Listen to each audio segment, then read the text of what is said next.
Bienvenue à toutes et à tous à cette émission consacrée à l'élection présidentielle de 2025. Dans le cadre de cette émission, nous recevons Monsieur Léon Emmanuel Monnet, ancien ministre des Mines et de l'Énergie. Actuellement, il est le président du Conseil politique permanent du PPACI, formation politique dirigée par le président Laurent Gbagbo. Et cette formation politique entend jouer un rôle de premier plan dans le scrutin présidentiel à venir. Monsieur Emmanuel Monnet, merci d'avoir accepté notre invitation. Quels sont les conseils que vous donnez au parti de Laurent Gbagbo pour battre en brèche les positions de la commission électorale indépendante, qui sont d'abord de ne pas organiser une révision de la liste électorale en 2025, et puis la deuxième position, c'est le refus obstiné qu'a cette commission de ne pas inscrire le nom du président Laurent Gbagbo sur la liste électorale. Notre organe est l'organe consultatif du PPACI, le parti de Laurent Gbagbo.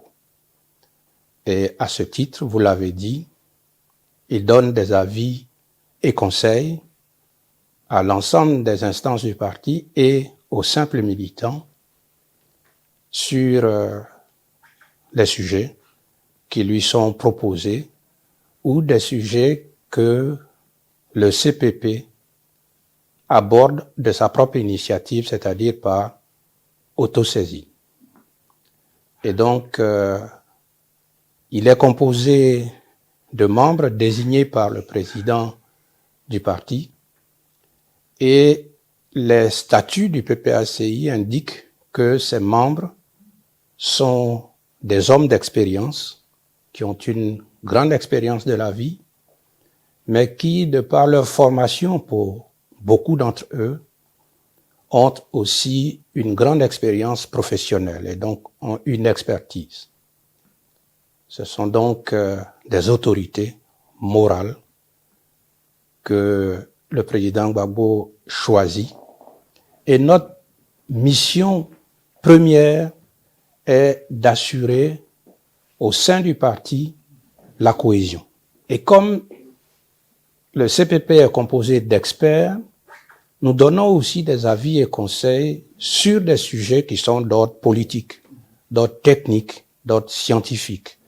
Et à ce titre, le CPP a déjà produit de nombreux mémorandums, des mémorandums sur le panafricanisme. Nous avons traité de l'historiographie des peuples noirs et envisagé comment les Africains noirs peuvent s'organiser à travers le panafricanisme pour permettre l'émancipation de nos peuples sur le continent africain. Nous avons fait des mémorandums sur le prix du cacao.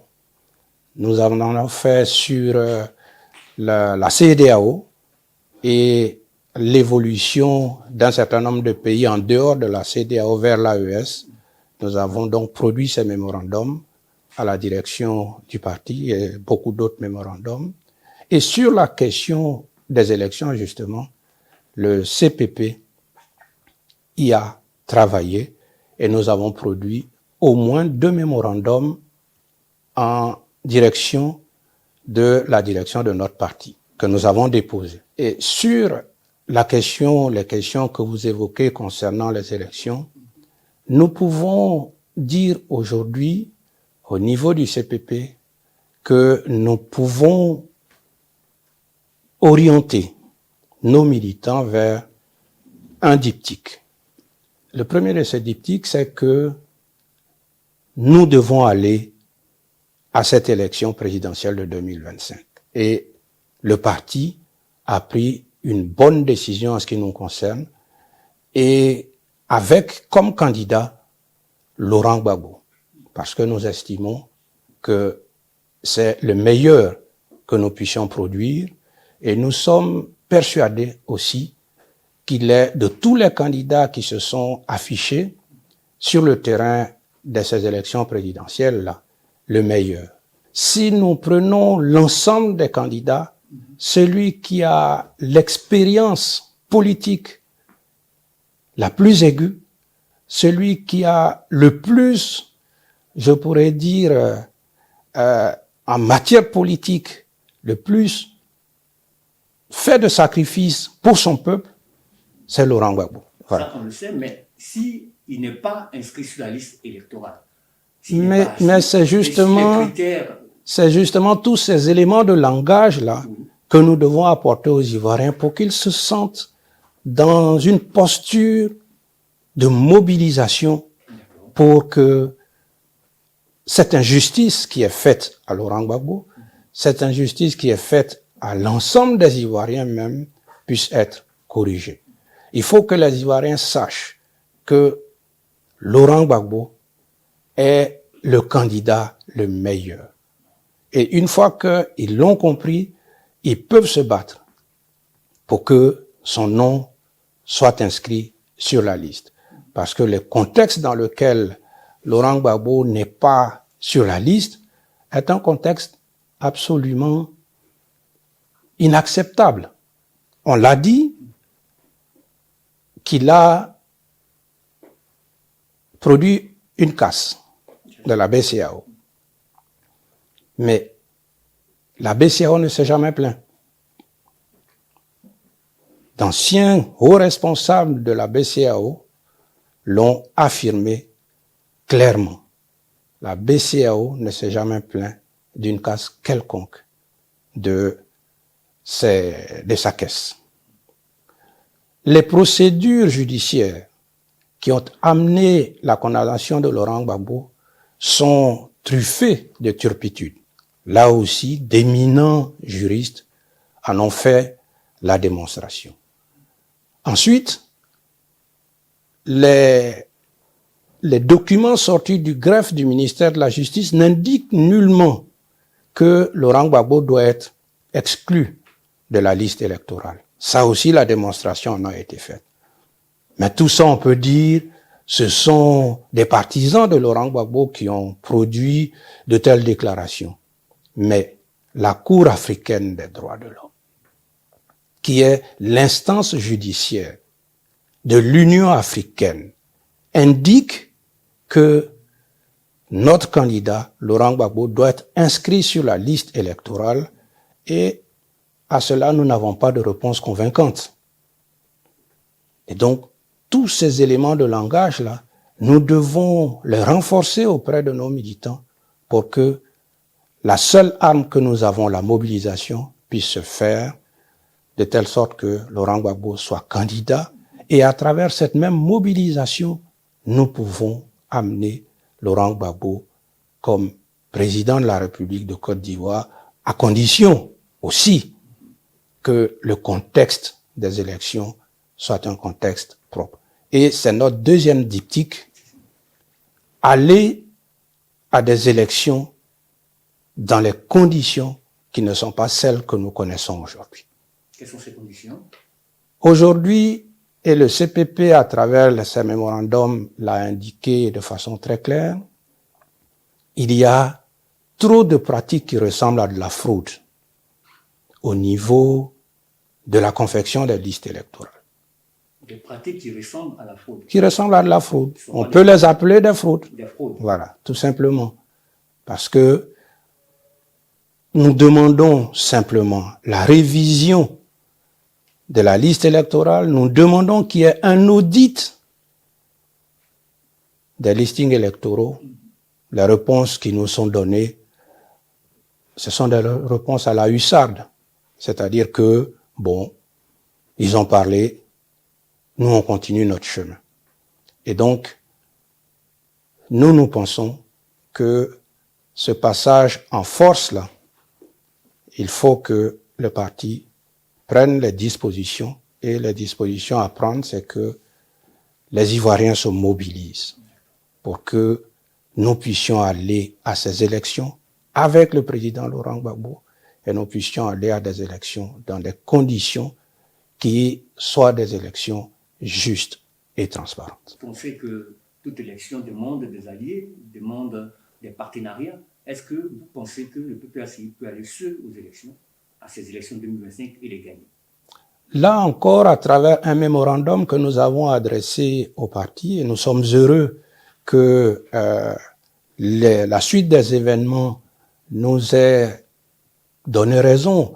Nous avons recommandé au parti d'aller en faisant des alliances, d'aller en essayant de regrouper l'ensemble de ceux que nous pouvons appeler les groupements de gauche.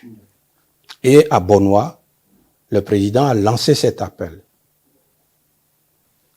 Est-ce que cet appel est entendu? Je pense que il a été entendu. Aucun des partis n'a de façon systématique rejeté l'appel.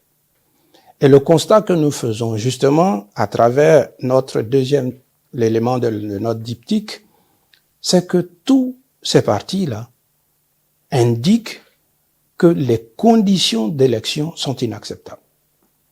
Prenez-les tous, y compris notre allié le PDCI-RDA et les autres partis qui ont été appelés, tous sont d'accord pour dire que les conditions dans lesquelles les élections présidentielles 2025 sont en train d'être préparées sont des conditions qui n'apporteront pas des résultats acceptables pour tous et qu'il faut rechercher un consensus, il faut que nous puissions rechercher un dialogue, je pourrais dire, interne pour que ce pays-là puisse aller à des élections qui soient des élections crédible.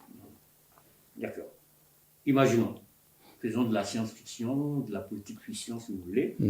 Le PPACI remporte l'élection présidentielle de 2025. Quelles seraient alors ses priorités pour les 5 prochaines années? Il a dit qu'il allait engager une politique à visage humain.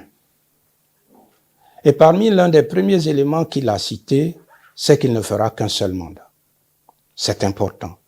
Dans un pays qui a traversé une crise depuis 2000, et pour nous, PPACI, cette crise-là continue encore aujourd'hui, il faut une véritable réconciliation. Et il n'y a pas meilleure personnalité que Laurent Gbagbo, qui a tant souffert de cette crise pour véritablement appeler à la réconciliation. Je voudrais rappeler que pour les élections de 2000, les Ivoiriens se sont concertés et ils ont mis en place un organe électoral, la Commission nationale électorale, consensuel. Et ce consensus-là avait débouché sur la formation d'un organe électoral composé d'experts qui ne soient pas inféodés à des partis politiques. C'est grâce à cette Commission nationale électorale que nous sommes parvenus à faire des élections qui ont permis à Laurent Gbagbo de diriger la Côte d'Ivoire. Malheureusement, la rébellion est venue tout remettre en cause. Mais parlant de cette commission électorale, oui. Est-ce que vous pensez qu'elle peut encore être utile? Il nous faut une commission consensuelle. C'est ça qui est fondamental. Expert ou pas, mais il faut que ce soit une commission consensuelle, discutée, et qui ait un consensus autour, de telle sorte que les résultats soient acceptables. Mais nous sommes à quelques mois de 2025. Mais est-ce qu'on a le temps matériel pour pouvoir... Qu'est-ce que nous voulons?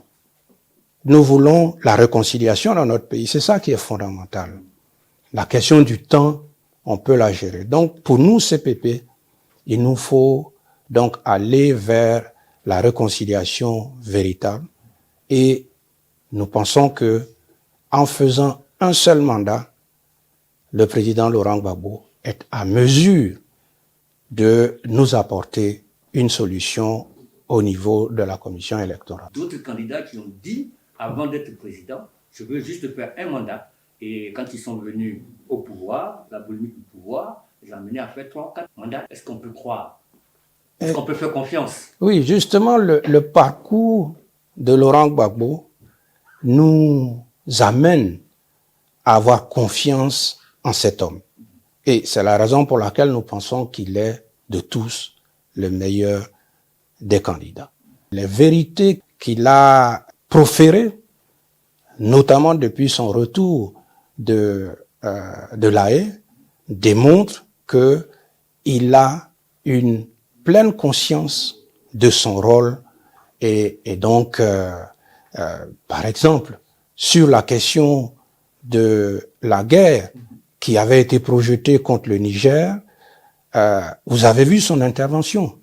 Il a intervenu et il a clairement dit que l'Afrique ne pouvait pas s'offrir cette guerre et qu'il fallait négocier pour que le président déchu soit confié à ses pairs africains et que on négocie avec ces pays pour que les choses se déroulent dans un environnement de paix.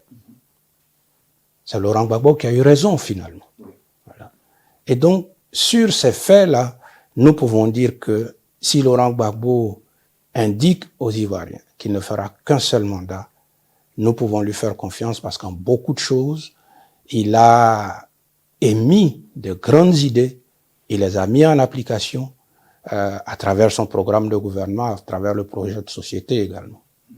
D'accord, nous allons faire un retour sur votre expérience. Vous avez été ministre des Mines et de l'Énergie. Quel regard vous portez sur leur évolution depuis 2010? Dans ce secteur-là, c'est l'exploitation des ressources naturelles. C'est ce que la nature, la providence a mis dans notre sous-sol que nous devons exploiter au mieux des intérêts des populations. Ce n'est donc pas le pétrole d'un tel gouvernement, ce n'est pas l'or d'un tel gouvernement, c'est l'or de notre sous-sol. Et comment nous organiser pour que ces productions naturelles-là ne soient pas déjà des éléments de conflit majeurs? On a vu par exemple au Libéria le diamant, ce que cela a apporté dans ce pays comme Afre. Et même des films ont été tournés, les diamants du sang. Mais comment ces produits-là doivent être exploités pour que les autochtones, on peut dire, et donc l'ensemble des nationaux puissent en tirer le maximum de profit. C'est à ce travail-là que nous étions. Quand on prend les lois, à l'époque où j'étais au ministère, c'était 10% qui étaient réservés aux États. C'est largement insuffisant. Aujourd'hui, vous voyez, les pays qui nous entourent sont en train de tout remettre en cause parce qu'il s'agit de richesses qui ne se renouvellent pas. Et donc, il faut travailler à ça.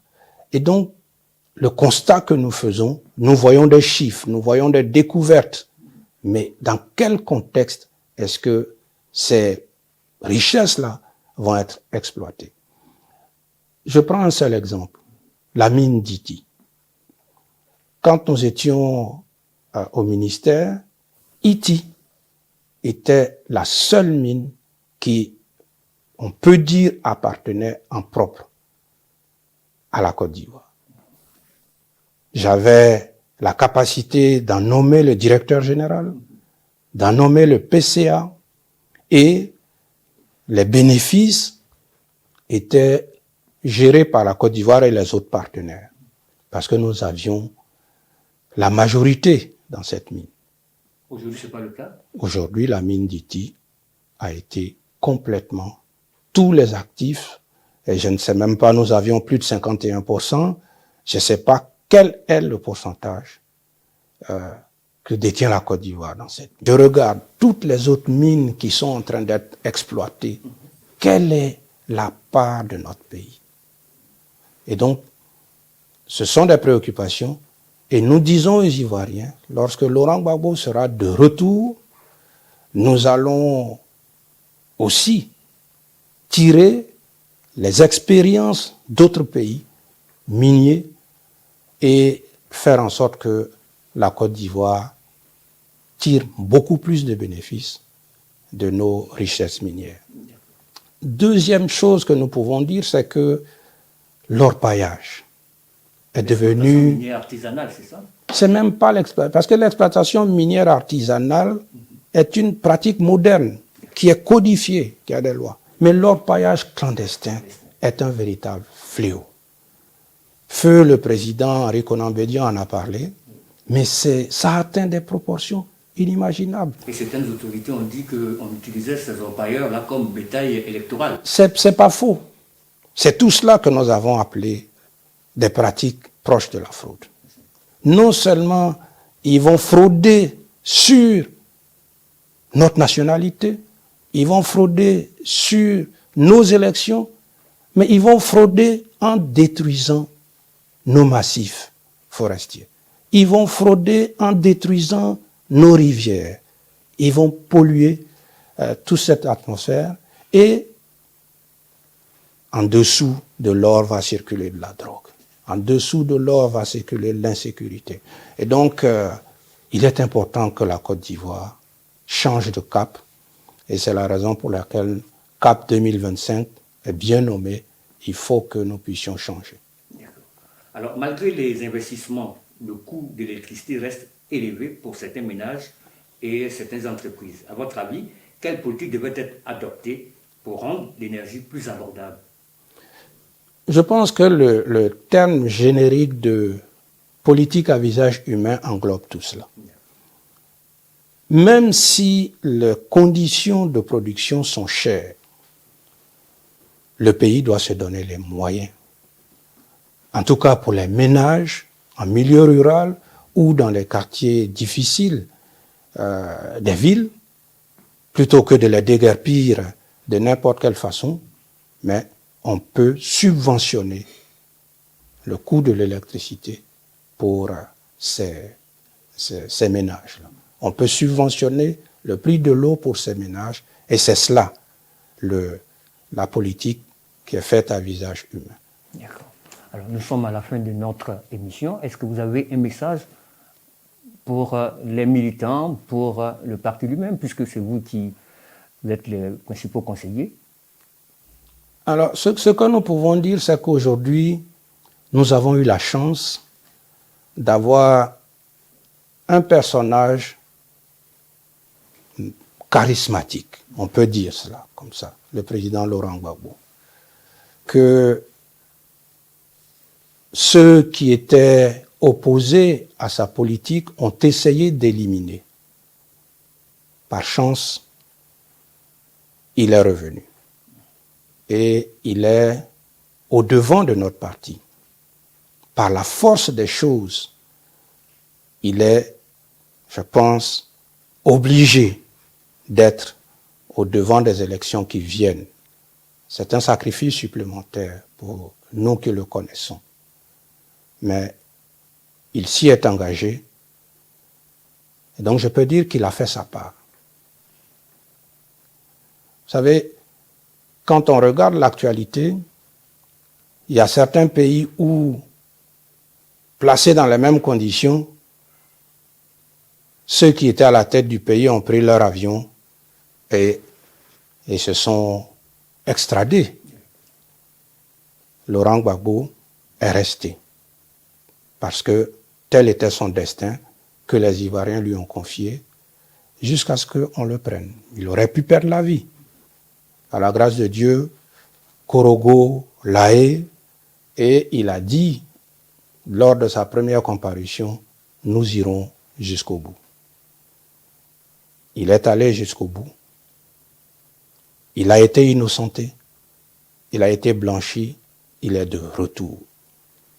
Et il est devant nous. Ça devrait nous inciter, nous qui sommes ces militants et tous les Ivoiriens, à nous aussi faire notre part de sacrifice. Ce qu'il nous demande, c'est de ne pas aller chercher des bâtons ou des cailloux, mais c'est de nous mobiliser. Mobilisation pour que son parti soit bien implanté. Aujourd'hui, l'implantation du parti se fait, mais pour le CPP, trop lentement. Il faut que nos militants sortent pour installer les bases, pour installer les fédérations. C'est sur cette base-là que Laurent Gbagbo peut demain être confiant pour dire « je vais gagner les élections ». Ils sont là, les militants, mais il faut qu'il se mobilise à chaque occasion, pas seulement quand il est là, mais quand il faut créer les bases, quand il faut créer les sections, créer les fédérations, il faut que nos militants soient dehors pour cela. Et donc, si nous sommes mobilisés, Laurent Gbagbo, comme en 2000, va être inscrit et va remporter ces élections. C'est la conviction du CPP. Merci, Monsieur le ministre. Merci beaucoup. Nous arrivons à la fin de notre émission. Comme vous l'aurez constaté et compris, chers téléspectateurs, les débats s'annoncent houleux et passionnants d'ici 2025. Car en effet, chaque formation politique affûte ses armes pour pouvoir convaincre les Ivoiriens. Merci de nous avoir suivis. Un autre rendez-vous est pris pour une autre édition avec une personnalité politique de l'échiquier national. Au revoir et d'ici là, portez-vous bien.